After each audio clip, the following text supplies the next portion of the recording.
السلام علیکم ورحمۃ اللہ تعالی وبرکاتہ۔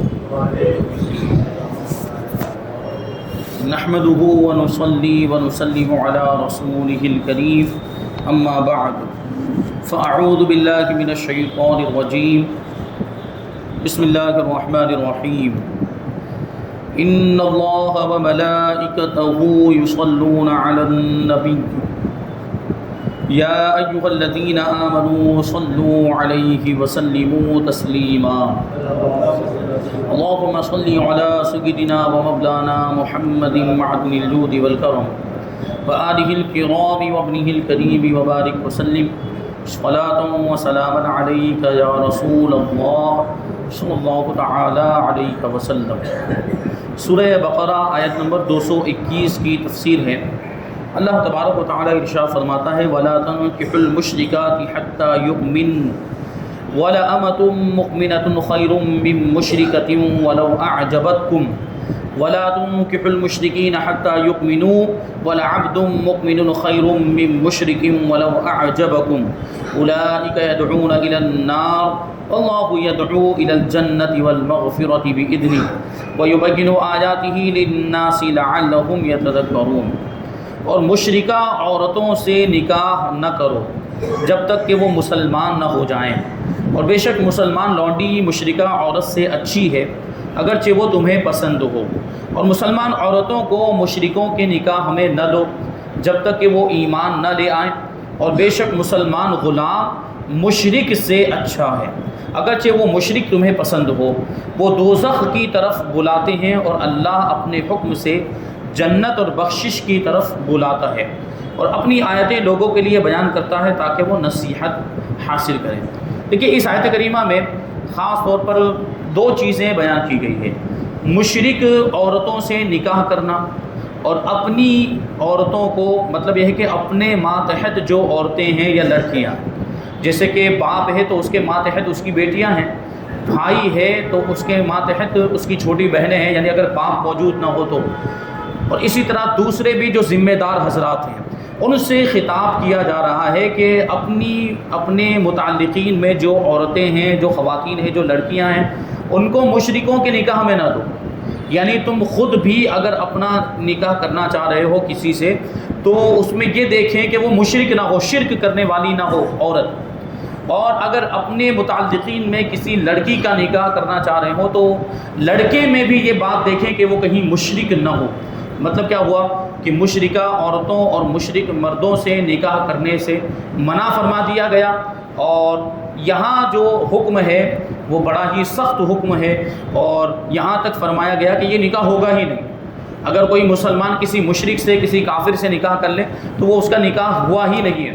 اب اس کے بعد جو ان کے باہم تعلقات ہوں گے وہ زنا ہوگا، بدکاری ہوگی، اور اس کے بعد جو بچہ پیدا ہوگا وہ حرامی ولد الزنا ہوگا۔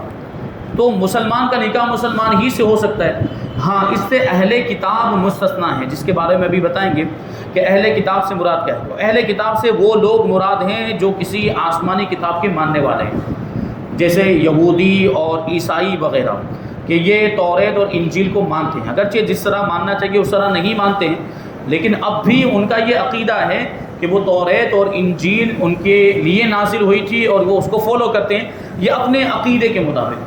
تو یہ ہوئے کتابی۔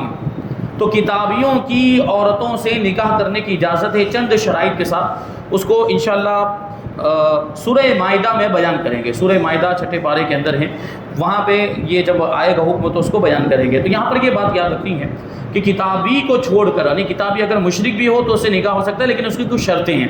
اس کے علاوہ اگر کوئی مشرک ہے یا کافر، جیسے ہمارے ملک میں جو مشرکین ہیں، جو غیر مسلمین ہیں، ان سے نکاح کرنے کی کہیں بھی کوئی بھی گنجائش نہیں ہے، کسی بھی طرح ان سے نکاح کرنا جائز نہیں ہے۔ ہاں یہ اگر مسلمان ہو جائیں، مومن ہو جائیں، اور اسلام پر ان کا باقی رہنا ثابت ہو جائے کہ یہ باقی رہیں گے، یعنی اطمینان ہو جائے۔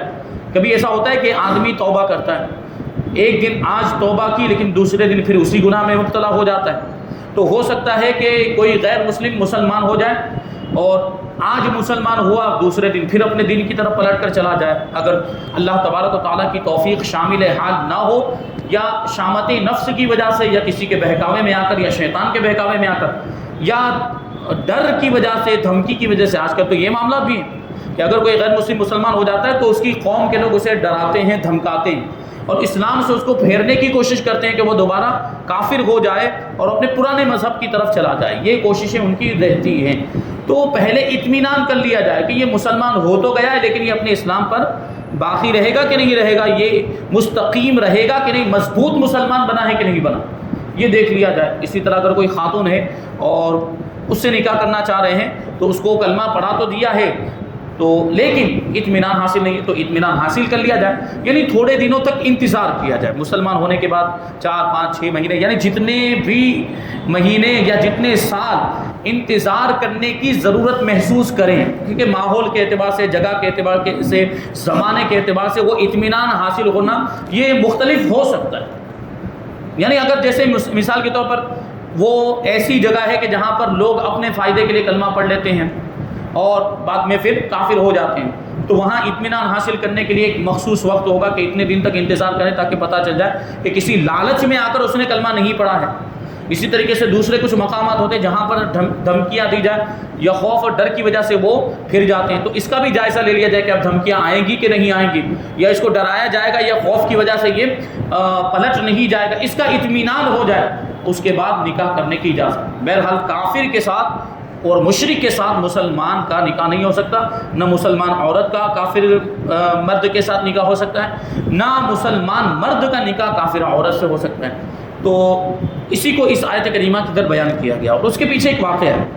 فرماتے کہ یہ آیت کریمہ حضرت مرثد غنوی رضی اللہ تعالیٰ عنہ کے بارے میں نازل ہوئی. وہ ایک بہادر شخص تھے. سرکار دو عالم صلی اللہ علیہ وسلم نے انہیں مکہ مکرمہ روانہ فرمایا تاکہ وہاں سے کسی تدبیر کے ساتھ مسلمانوں کو نکال لائیں.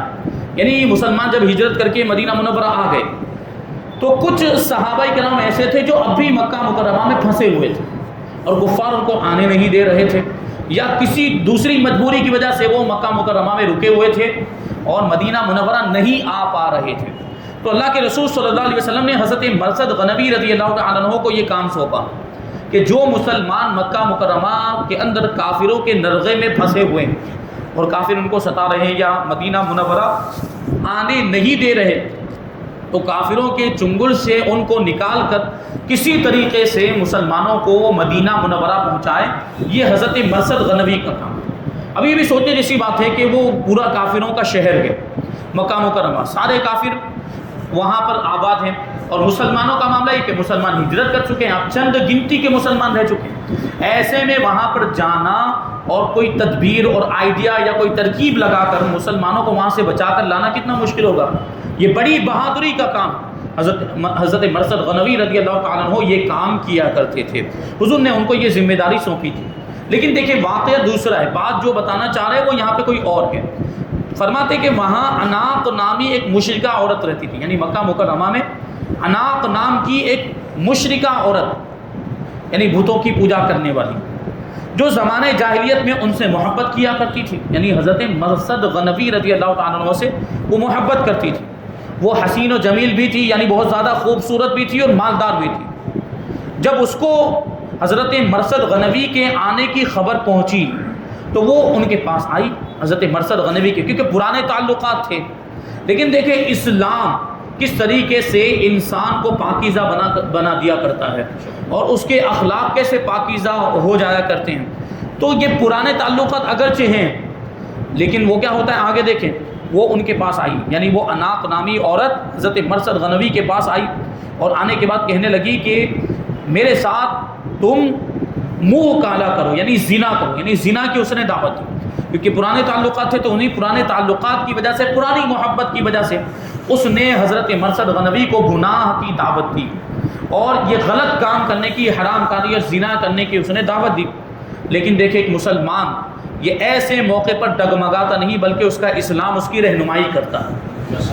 تو آپ نے خوف الہی کی وجہ سے اس سے اعراض کیا، انکار کر دیا کہ یہ کام میں نہیں کر سکتا کیونکہ میرا اسلام مجھے اس کی اجازت نہیں دیتا. زنا کو اسلام نے حرام قرار دیا ہے اس لیے میں یہ کام نہیں کر سکتا، اور فرمایا کہ اسلام اس کی اجازت نہیں دیتا. تو اب وہ دیکھیں آگے اس نے اپنا پیترا بدلا اور وہ کہنے لگی چلو ٹھیک ہے بغیر نکاح کے یہ کریں گے تو زنا ہو جائے گا، بغیر نکاح کے اگر جسمانی تعلق ہو تو وہ حرام ہے لیکن اگر نکاح ہو جائے تو پھر تو جائز ہو جانا چاہیے. لیکن دوسری طرف یہ بھی دیکھیں کہ نکاح اگرچہ ہو جائے اور نکاح کے امکانات بھی، لیکن وہ جو عورت تھی وہ مشرکہ عورت تھی. مین پوائنٹ یہی ہے، وہ عورت مشرکہ عورت تھی، شرک کرنے والی تھی. تو اس نے نکاح کی درخواست کر دی. اس نے کہا ٹھیک ہے چلیے ایسے یہ معاملات نہیں ہو سکتے ہیں، ایسے مجھے اگر وصال حاصل نہیں ہو سکتا ہے تو نکاح کر لیتے ہیں، اور نکاح کے بعد تو یہ چیز جائز ہو جائے گی. تو حضرت مرثد غنوی رضی اللہ تعالیٰ عنہ نے فرمایا کہ یہ بھی رسول خدا صلی اللہ علیہ وسلم کی اجازت پر موقوف ہے. یہ بھی دیکھیں صحابہ کرام کا عقیدہ کہ حضور پاک صلی اللہ علیہ وسلم تشریف فرمائیں تو کوئی بھی نیا مسئلہ آئے گا وہ حضور کی اجازت کے بغیر اس کو کرتے ہی نہیں تھے. کوئی بھی نیا مسئلہ آتا تھا، کیونکہ ظاہر سی بات ہے کہ اب وہ مسلمان ہو گئے، اب ان کی یہ سوچ تھی، بلکہ یہ عقیدہ اور یقین تھا کہ اب ہمیں وہی کرنا ہے جو ہمارا اسلام ہمیں کہتا ہے.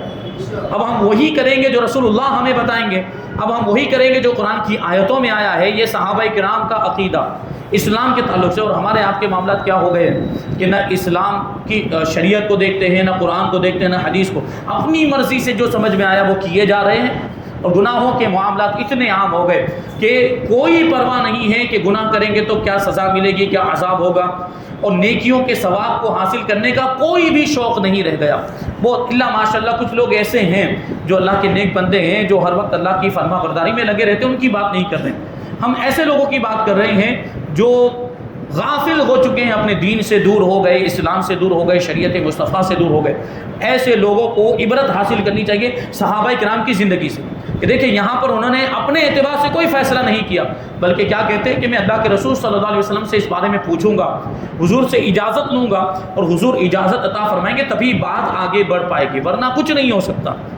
چنانچہ پھر وہ اپنے کام سے فارغ ہو کر جب نبی کریم صلی اللہ علیہ وسلم کی خدمت میں حاضر ہوئے تو صورت حال عرض کر کے نکاح کے بارے میں دریافت کیا. یعنی پورا واقعہ حضرت مرثد غنوی نے عرض کیا کہ وہ مکہ مکرمہ میں وہ خاتون ملی تھی اور اس نے میرے سامنے نکاح کی پیشکش کی ہے، تو کیا میں اس سے نکاح کر سکتا ہوں کہ نہیں کر سکتا؟ وہ مشرکہ ہے.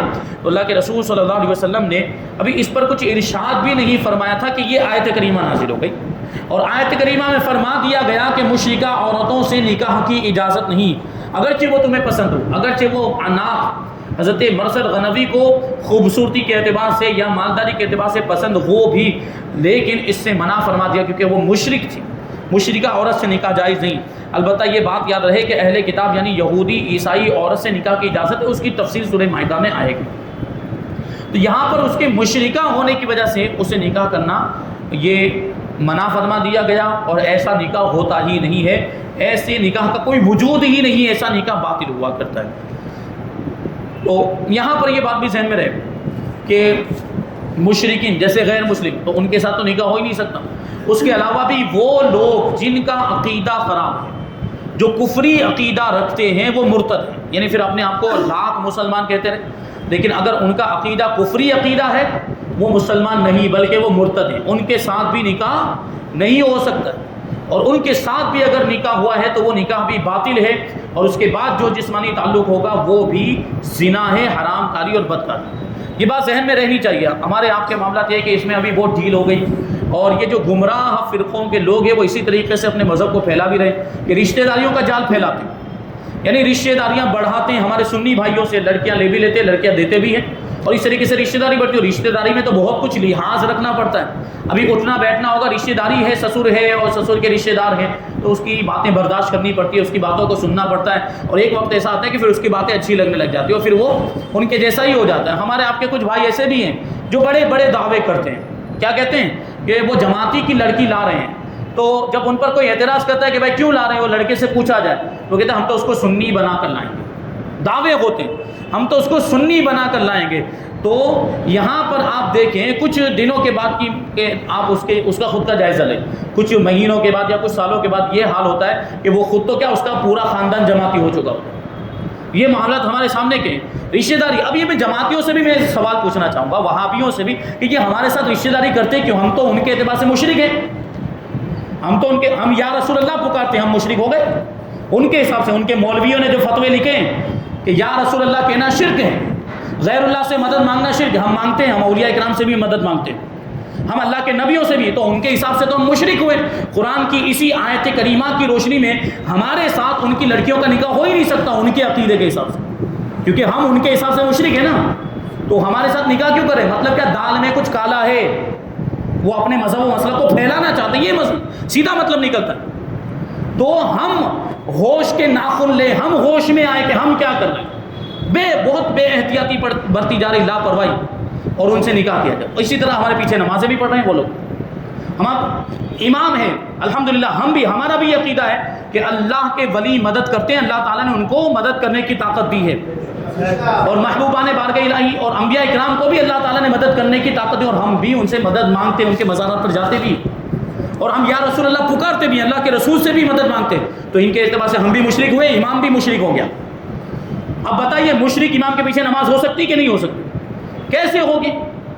اچھا چلو کچھ تعویل کر لے اس میں، ان کے سب اب ان کے مولویوں کے پاس جائیں گے نا تو وہ بتائیں گے ایسا سوچ لینا چاہیے، ایسا کر لینا چاہیے۔ تو اگر مان لو مشرک نہیں بھی کہتے ہیں، اگر تو اس زمانے میں ان کے اندر بھی بہت ڈھیل آ گئی ہے، ابھی بہت کچھ معاملات ہیں، تبھی تو بائیکٹ ہوا سعودی سے، کیونکہ جو نقصان پہنچنا چاہیے تھا وہ نقصان اب نہیں پہنچ رہا ہے، اس لیے بائیکٹ کر دیا ان لوگوں نے۔ تو اب یہ بھی درگاہوں پہ جانے لگ گئے، اور یہ بھی اس طرح کے معاملات جو سنیوں والا معاملات وہ بھی کرنے لگ گئے، تو اب اس طرح کی بات سامنے آئی۔ تو سب سے ابھی بھی ہمارا سوال قائم ہے، کیونکہ اب بھی کم سے کم ان کے مولوی یا ان کے مفتیوں سے پوچھو کہ سنی جو ہے اہل سنت و جماعت بریلوی، ان کے بارے میں کیا حکم ہے، تو کم سے کم بدعتی ضرور کہتے ہیں۔ چلو ابھی مشرک نہ بھی کہتے ہوں، لیکن ورنہ ان کے بڑے مولویوں کو دیکھیں تو وہ تو لکھ کر چلے گئے، کتابوں میں اب بھی لکھا ہوا ہے کہ یہ مشرک ہیں، یہ غیر اللہ سے مدد مانگنے والے مشرک ہیں، تو وہ تو لکھ کے گئے، ابھی بھی وہ حکم تو لاگو ہوتا ہی ہے، کیونکہ انہوں نے کتابوں میں سے نکالا نہیں ہے، اب بھی کتابوں میں موجود، مطلب کیا اس کے ماننے والے ہیں، یہ اس کو فالو کرتے ہیں۔ ابھی کم سے کم ابھی آپ فتویٰ پوچھنے جائیں گے دارالافتاء کے اندر تو ہم کو بدعتی ضرور کہتے ہیں کہ یہ سنی بریلوی یہ بدعتی ہیں۔ اب ایک سوال میرا یہاں پر یہ ہے کہ کیا بدعتی امام کے پیچھے نماز ہو جاتی ہے؟ مشرک کے پیچھے تو سوال ہی نہیں ہے، بدعتی کے پیچھے بھی مکروہ تحریمی واجب الاجابہ ہوتی ہے، یعنی آپ پڑھتے رہو، آپ دہراتے رہو، پڑھتے رہو، دہراتے رہو، کوئی مطلب نہیں، پھر بھی پڑھی جا رہی ہے، آتے ہیں ہمارے پاس، کیوں؟ مقصد ہے یہاں پر بھی مسجدوں پر قبضہ کرنا، سنی مسجدوں کو حاصل کرنا، یہ مقصد۔ تو سنی مسلمان جاگ کیوں نہیں رہے؟ تو رشتہ داریاں کی جا رہی ہیں، اور ہمارے جیسے یہ نہیں، وہ بھی تو نماز پڑھتے ہیں، ہم بھی تو پڑھتے، لیکن ان کا عقیدہ تو دیکھو، ان کے عقیدے کے معاملات۔ ہاں اگر کوئی شخص مجھے یہ گارنٹی دیتا ہو کہ ہم ان کی لڑکی لائیں گے، سنی بنائیں گے، اور ساتھ ہی ساتھ اس کے پورے خاندان کو بھی سنی بنائیں گے، جس کے ساتھ ہمیں اٹھنا بیٹھنا ہے، جتنے بھی رشتہ دار، سارے رشتہ داروں کو ہم ان کے سنی بنا دیں گے، تو ہمیں لکھ کر دینے کے لیے تیار کہ ہاں اجازت ہے، جاؤ کرو۔ لیکن کون گارنٹی لیتا ہے اس کی؟ یہ تو دعویٰ کہ ہم لڑکی کو سنی بنا دیں گے، لیکن کیا پورے خاندان کو سنی بنائیں، اس کی گارنٹی کوئی لے سکتا ہے؟ نہیں لے سکتا۔ اور بعد میں ہوتا ہی خوب دعوے کیے ہوتے ہیں شادی کے وقت، نکاح کے وقت، کہ ہم تو لڑکی کو سنی بنا کر لائیں، 4 مہینے 5 مہینے 1 سال 2 سال کے بعد دیکھو تو خود بھی وہاں بھی ہو چکا ہوتا ہے، اور اس کا پورا خاندان بھی وہاں بھی ہو چکا، وہ ان کا مقصد ہی یہ ہے لڑکی دینے کا، ورنہ لڑکی کو مشرک کے نکاح میں دینا یہ زنا کے لیے پیش کرنا ہوا ان کے عقیدے کے حساب سے، ہم تو مشرک ہیں ان کے حساب سے۔ تو یہ شرک والا کام یا مشرک کے نکاح میں دینا کتنا بڑا اعتراض ان کے اوپر ہوتا ہے، لیکن خود ان کے مولوی یا خود ان کی عوام اس پر توجہ نہیں دے رہی۔ سوچے تو صحیح، جب فتویٰ لگانے کی باری آتی ہے، جب عید میلاد کی بات ہو، بدعتی عید میلاد کی محفل، عید میلاد کا جلوس بدعت ہے، اور جو بھی یہ کرے وہ بدعتی ہے، گناہ گار ہے، ناجائز کام کرنے والا۔ اور جب نکاح کرنے کی بات، جائز ہے، کرو نکاح کرو، وہ صحیح مقصد کے لیے کیا جا رہا ہے، وہاں اجازت دی جاتی۔ اور جب اس طرح کے کچھ معمولات کی بات آتی، جو اہل سنت کے معمولات جو قرآن و حدیث سے ثابت ہیں، وہاں شرک کے فتوے لگائے جاتے ہیں اور وہاں بدعت کے فتوے، تب وہ تمہاری رواداری کہاں چلی جاتی ہے؟ کیونکہ مقصد ہی کچھ اور ہے۔ یہ باتیں ہیں، تو ہمیں آپ کو اس پر غور کرنا ہے۔ اور آگے آیت کریمہ کا حصہ ہے کہ وَالْأَمَةُ مُؤْمِنَةٌ خَيْرٌ مِّن مُشْرِكَةٍ، بے شک مسلمان لونڈی، مسلمان باندی مشرکہ عورت سے اچھی ہے، یعنی مشرکہ عورت سے نکاح جائز نہیں ہے۔ اب اگرچہ اس کے مقابلے میں کوئی باندی ہو لیکن مومنہ ہے، آزاد نہیں ہے، باندی ہے، لونڈی ہے، لیکن ایمان والی، تقوی شیار، دینداری والی ہے، تو اس سے نکاح کیا جا سکتا ہے، اجازت ہے۔ اس کے بارے میں فرماتے ہیں کہ ایک روز حضرت عبداللہ ابن رواحہ رضی اللہ تعالیٰ عنہ نے کسی خطا پر اپنی باندی کو تمانچہ مار دیا، پھر نبی کریم صلی اللہ علیہ وسلم کی خدمت میں حاضر ہو کر اس کا ذکر کیا کہ آج میری باندی نے اس طرح کا معاملہ کیا تھا، مجھے غصہ آ گیا تو میں نے اس کو تھپڑ مار دیا۔ تو اللہ کے رسول صلی اللہ علیہ وسلم نے اس باندی کی ایمان کی حالت کے بارے میں دریافت کیا، ایمانی حالت کی، کیا وہ مومنہ ہے کہ نہیں؟ تو حضرت عبداللہ ابن رواحہ رضی اللہ تعالیٰ نے عرض کیا کہ وہ اللہ تعالیٰ کی وحدانیت اور حضور اقدس صلی اللہ علیہ وسلم کی رسالت کی گواہی دیتی ہے، یعنی کلمہ پڑھتی ہے، مومنہ ہے، ایمان والی، اللہ کو ایک مانتی ہے اور اللہ کے رسول صلی اللہ علیہ وسلم کی رسالت کی گواہی بھی دیتی ہے، رمضان کے روزے بھی رکھتی ہے، اچھی طرح وضو کرتی ہے اور نماز بھی پڑھتی ہے۔ حضور پر نور صلی اللہ علیہ وسلم نے فرمایا کہ تب تو وہ مومنہ ہے، ایمان والی، یعنی حضور نے اس کی تعریف کی۔ اب کیا ہوا دیکھیں اس کا اثر، حضرت عبداللہ ابن رواحہ رضی اللہ تعالیٰ عنہ نے عرض کیا تو اس ذات کی قسم جس نے آپ صلی اللہ علیہ وسلم کو سچا نبی بنا کر مبعوث فرمایا، میں اس کو آزاد کر کے اس کے ساتھ نکاح کروں گا۔ یہ باندیاں اس زمانے میں، غلام اور باندی کی اس معاشرے میں کوئی حیثیت اور کوئی اوقات نہیں ہوتی تھی، ان کو ذلیل سمجھا جاتا تھا، اور غلام باندی کو غلام باندی بنا کر تو رکھا جاتا تھا لیکن جلدی کوئی ان سے نکاح نہیں کرتا تھا، کوئی ان سے نکاح یا شادی کرنے کے لیے تیار نہیں ہوتا تھا، اور اگر کوئی کرے تو اس کو بہت برا سمجھا جاتا، ایک باندی سے نکاح کر لیا، ایک غلام سے نکاح کر لیا، یہ برا سمجھا جاتا تھا اگرچہ وہ مسلمان ہو۔ لیکن حضرت عبداللہ ابن رواحہ نے کیا کہا کہ میں اپنی باندی کو آزاد کر کے اس سے نکاح، کیونکہ دیکھیں غلامی اور نکاح یہ دونوں ایک ساتھ میں جمع نہیں ہو سکتے، یا تو وہ باندی رہے گی یا پھر بیوی بن جائے گی، یا بیوی بنے گی باندی نہ رہے، یہ دونوں صورتیں ہو سکتی ہیں، دونوں صورتیں ایک ساتھ میں جمع نہیں، یعنی کوئی بھی ایک ہونا چاہیے، یا تو باندی ہو یا پھر وہ نکاح میں آ جائے۔ تو اب اگر نکاح میں لانا چاہتے ہیں تو پہلے اس کو آزاد کرنا پڑے گا، تو حضرت عبداللہ ابن رواحہ نے یہ قسم کھائی کہ میں اس کو آزاد کر کے اس کے ساتھ نکاح کر لوں گا۔ چنانچہ آپ نے اس کے ساتھ نکاح کر بھی لیا، تو اس پر لوگوں نے تانا دینا شروع کر دیا کہ تم نے ایک سیاہ فام باندی کے ساتھ نکاح کر لیا، یعنی کالی کلوٹی حبشی باندی ہے جو خوبصورت نہیں ہے، اس کے ساتھ تم نے نکاح کر لیا، حالانکہ ایک فلاں مشرکہ آزاد عورت تمہارے لیے حاضر ہے، وہ حسین و جمیل بھی ہے، وہ خوبصورت بھی ہے، وہ مالدار بھی ہے، تمہیں تو اس سے نکاح کرنا چاہیے تھا۔ نہیں، مشرکہ عورت موجود ہے اور وہ تم سے نکاح کرنے کے لیے تیار بھی ہے، اور وہ تو آزاد بھی ہے، باندی کے مقابلے میں آزاد کی زیادہ اہمیت ہوتی ہے، پھر یہ کہ وہ خوبصورت بھی ہے، مالدار بھی ہے، اتنی زیادہ اس کے اندر خوبیاں، اور تم اس مشرکہ عورت سے شادی نہ کر کے تم نے ایک باندی سے نکاح کر لیا۔ تو اس پر یہ آیت کریمہ نازل ہوئی کہ مسلمان باندی مشرکہ عورت سے بہتر ہے، خواہ وہ مشرکہ آزاد ہو اور حسن و جمال کی وجہ سے اچھی معلوم ہوتی ہو، لیکن مشرکہ عورت سے نکاح کرنے کی اجازت نہیں ہے۔ بہرحال اور بھی کچھ باتیں اس آیت کریمہ کی تفسیر میں بھی باقی ہیں، انشاءاللہ اس کو ہم آئندہ درس میں شامل کریں گے۔ اللہ تبارک و تعالیٰ کی بارگاہ میں دعا ہے کہ جو کچھ بھی بیان ہوا اس پر ہم سب کو عمل کرنے کی توفیق عطا فرمائے، اور نور قرآن سے ہم سب کے دلوں کو روشن اور منور فرمائے۔ وما علینا الا البلاغ۔